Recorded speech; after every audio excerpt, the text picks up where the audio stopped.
Friends அடுத்த பிரமேயம் என்னன்னு பார்த்தீங்கன்னா, இப்ப அருண பார்த்து நம்ம முத்து, நம்ம செல்வத்தோட ஒய்ஃப் எல்லாருமே வந்து பேசிட்டு இருக்கும்போது பார்த்தீங்கன்னா, அருண் பார்த்தீங்கன்னா ரொம்ப கோவமா இருக்காரு. "எங்க அம்மாவ கொலை பண்ணிட்டு முத்து சொல்லி தானே நீங்க இதெல்லாம் பண்ணீங்க" அப்படின்ற மாரி ரொம்ப கோவமா பேசிட்டு இருக்காரு.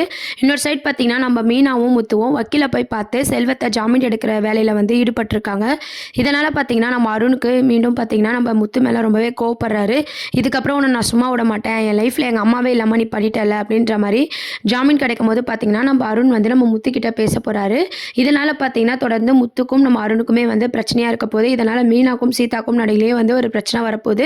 சீதா உண்மையிலே ரொம்ப பாவம்ங்க. ஏன்னா பார்த்தீங்கன்னா, இப்ப நம்ம அருண் வந்து யாரும் உங்க அக்காகிட்ட பேசக்கூடாது அப்படின்ற மாரி ரொம்ப எமோஷனலா பேசினத வச்சு, இந்த மாரி டைம்ல இவருக்கு நம்ம எது சொன்னாலும் புரியாது அப்படின்னு சொல்லி சீதாவும் பார்த்தீங்கன்னா, ரொம்பவே சைலண்ட் ஆயிடுறாங்க. இன்னொரு சைட் பார்த்தீங்கன்னா, ரவி வந்து ஸ்ருதி வீட்ல போய் கத்திட்டு வந்தத விஜயா வந்து தப்புன்னு சொல்லிட்டு இருக்காங்க. ஆனா முத்து பார்த்தீங்கன்னா, அவன் கரெக்ட்டா தான் பேசுறான் அப்படின்னு சொல்லி ரவிக்கு சப்போர்ட் பண்ணிட்டு இருக்காங்க.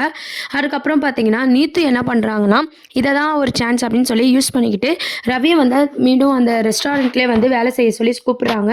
தனியா நான் எப்படி இதுக்கப்புறம் ரன் பண்ண முடியும்? எனக்கு தான் அடிபட்டுருக்குல. நான் கிளியர் ஆகி வர வரைக்கும் நீங்க தான் பார்த்துக்கணும் அப்படின்ற மாரி சொல்லிர்றாங்க. உடனே பார்த்தீங்கன்னா, ரவியும் அதுக்கு ஒத்துக்குனாரு. ஏன்னான்னு பார்த்தீங்கன்னா, ஸ்ருதியோட அப்பாவால தான் நீத்துக்கு இந்த நிலைமை அப்படின்னு சொல்லி ரவியும் பார்த்தீங்கன்னா, வேற ஆப்ஷன் இல்லாம அதுக்கு ஒத்துக்குனாரு. இதனால பார்த்தீங்கன்னா, நம்ம ஸ்ருதிக்கும், நம்ம ரவிக்கும் இடையிலான பிரச்சனை வந்து ரொம்ப பெருசாக போகுது. இதுலேருந்து நம்ம முத்து, மீனா வந்து எப்படி இவங்கள சமாதானப்படுத்தலாம் அப்படின்னு சொல்லி யோசிக்க போறாங்க. நீத்து கண்டிப்பா பார்த்தீங்கன்னா, ஒரு வில்லி பெர்ஃபார்மன்ஸ் தான் குடுக்க போறாங்க.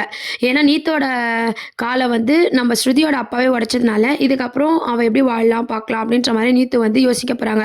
இதுக்கு முன்னாடி நான் லவ் மட்டும் தான் பண்ணேன். ஆனா, இதுக்கப்புறம் ரவி கூட தான் நான் வாழ்வேன் அப்படின்ற ஒரு கட்டத்துக்கு வந்து நீத்து வந்து எடுக்க போறாங்க. மறுபடியும் நீத்தோட ஹோட்டல்ல தான் வந்து ரவி வந்து வேலை பார்க்க போறாரு.